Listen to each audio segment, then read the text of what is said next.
Please Understand Me by David Keirsey and Marilyn Bates.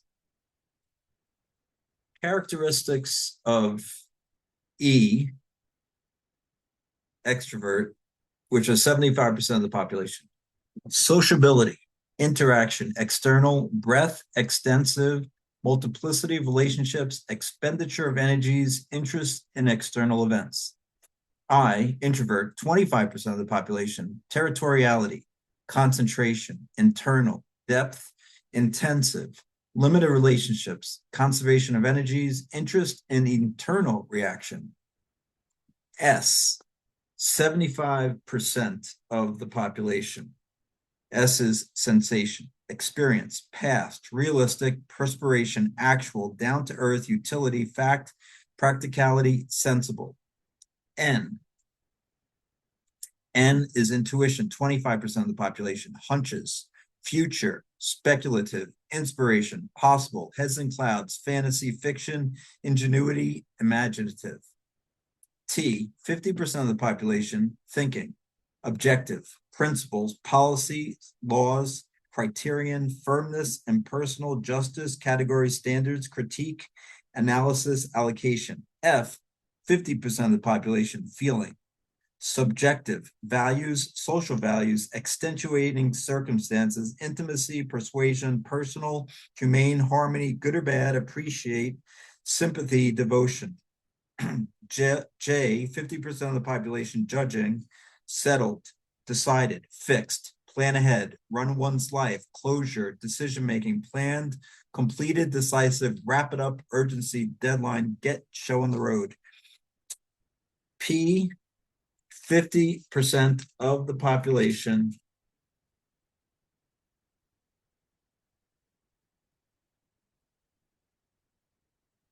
perceiving, pending, rather more data, flexible, adapt as you go, let life happen, open options, treasure hunting, open-ended, emergent, tentative, something will turn up, there's plenty of time. What deadline? Let's wait and see.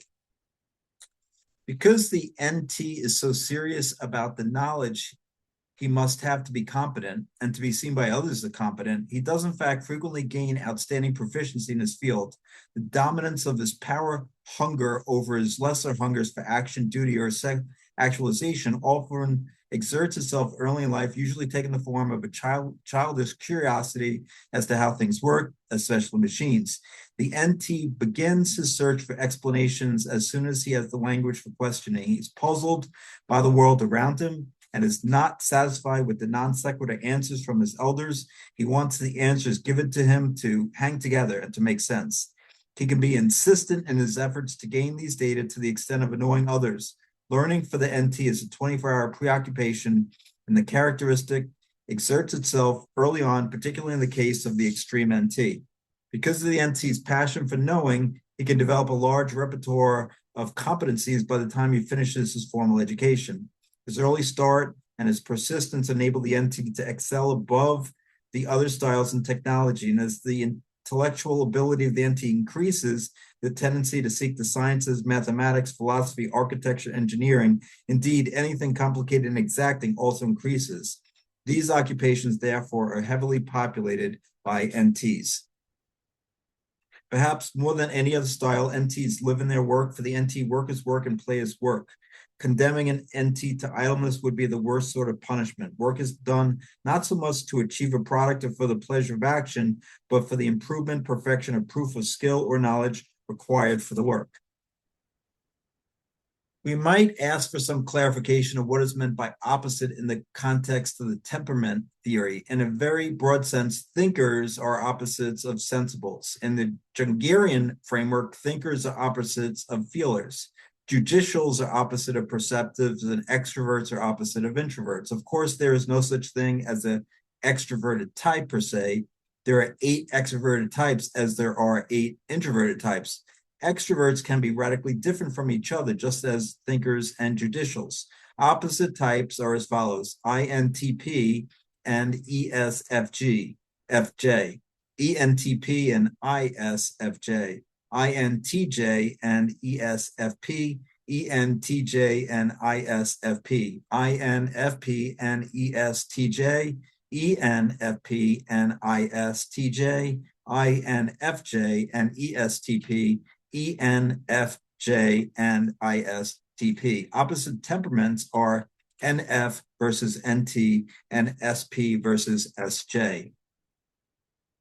Our cue must come from the nature of the person that is attractive. Perhaps a glance at the most fitting activity or application of each of the types would cast some light on the attraction. Now, it may seem excessively fortuitous that the hundreds of work categories can be neatly summed up by a mere 16 vocations, magically to conform with the base of each type. Well, yes, the work of best fit is a metaphor, of course, but it may give us an image of the sort of work in which each type will get its jollies. The types are paired as opposites. INTP, architect, versus ESFJ, seller. ENTP, inventor, versus ISFJ, conservator. INTJ, scientist, versus ESFP, entertainer. ENTJ, field marshal, versus ISFP, artist. INFP, questor, versus ESTJ, administrator. ENFP, journalist, versus ISTJ, trustee. INFJ, author, versus ESTP, promoter. ENFJ, pedagogue, versus ISTP, artisan. Appreciation. Appreciating the SP. SPs appreciate recognition of the clever, facile ways they work. Commendation for the grace and flair of their actions is more important to them than note of how much work was done. The SP is process-oriented, not product-oriented. If the work entails risks and take chances, this should be commented on. When the risk pays off, he needs companionship in celebrating the results. Appreciating the SJ, caution, carefulness, thoroughness, and accuracy of work are valued by the SJ, for he is product-oriented. And SJ enjoys comments about whatever he produces, especially if these comments recognize how well the product meets the standards set forth.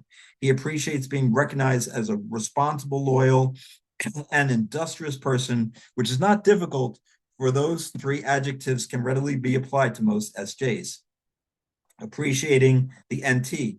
NTs want to be appreciated for their ideas. They want an intelligent listener who will take the trouble to follow the complexities of the NT's conception. Seldom does an NT enjoy comments of a personal nature. Rather, he responds to the recognition of his capabilities. Appreciation by management of a routine task well done would not only delight an NT, but might even make him suspicious of the manager. Portrait of an ENFJ. ENFJs are outstanding leaders of groups, both task groups and growth groups. They have the charming characteristics of seeming to take for granted that they will be followed, never doubting that people want to do what they suggest. And more often than not, people do, because this type has unusual charisma. ENFJs place a high value on cooperation from others and are most willing to cooperate themselves. Found in only about 5% of the general population, ENFJs place people as being of highest importance and priority. As a result, ENFJs may find themselves being responsible for the feelings of others to an extent which places a burden on the relationship.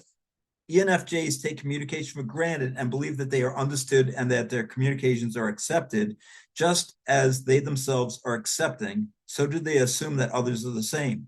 When ENFJs find that their position or beliefs were not comprehended or accepted, they are surprised, puzzled, and sometimes hurt. Fortunately, this does not happen with high frequency, as ENFJs have remarkable fluency with language, especially in speech. They are particularly adept when communicating face-to-face as opposed to communicating in writing. They are influential, therefore, in groups have no hesitation about speaking out, no matter how large or small the group may be. ENFJs have an unusual ability to relate to others with empathy, taking into themselves the characteristic emotions and beliefs of others. Portrait of an INFJ. INFJs focus on possibilities, think in terms of values, and come easily to decisions. The small number of this type, 1%, is regrettable, since INFJs have an unusual strong drive to contribute to the welfare of others and generally enjoy helping their fellow men. This type has a general depth of personality. They are themselves complicated and can understand and deal with complex issues and people. INFJs are usually good students, achievers who exhibit an unostentatious creativity. They take their work seriously and enjoy academic activity. They can exhibit qualities of over-perfection, put more into a task than perhaps is justified by the nature of the task. INFJs often select liberal arts as a college major and opt for occupations which involve interacting with people, but on a one-on-one basis. For example, the general practitioner in medicine might be an INFJ, or the psychiatrist or psychologist. As with all NFs, the ministry holds attraction, although the INFJ must develop an extroverted role here, which requires a great deal of energy. INFJs may be attracted to writing as a profession. Often they use language which contains an unusual degree of imagery. They are masters of the metaphor, and both their verbal and written communications tend to be elegant and complex. Portrait of an INTP. INTPs exhibit the greatest precision in thought and language of all the types. They tend to see distinctions and inconsistencies in thought and language instantaneously. The one word which captures the unique style of INTPs is architect, the architect of ideas and systems, as well as the architect of edifices. This type is found in only 1% of the population, and therefore is not encountered as frequently as some of the other types. Portrait of a ESTJ. ESTJs are very much in touch with the external environment. They know their community and usually are pillars of strength. The best adjective to describe ESTJs would be responsible. They represent about 13% of the general population. ESTJs are outstanding at organizing orderly procedures and in detailing rules and regulations. They like to see things done correctly. They tend to be impatient with those who do not carry out procedures with sufficient attention to those details prescribed by those with the most experience that will get the job done right. ESTJs are comfortable in evaluating others and tend to judge how a person is doing in terms of a standard operating procedures. They may at times be abrupt with those who do not follow the rules correctly. ESTJs are realistic, matter of fact, and more curious about new devices and processes than about new principles and theories. ESTJs generally are loyal to their institutions, work, and community, and make excellent, faithful mates and parents. Portrait of an ESTJ. ESTJs are very much in touch with the external environment. They know the community, usually are pillars of strength. The best adjective to describe ESTJs would be responsible. They represent about 13% of the general population.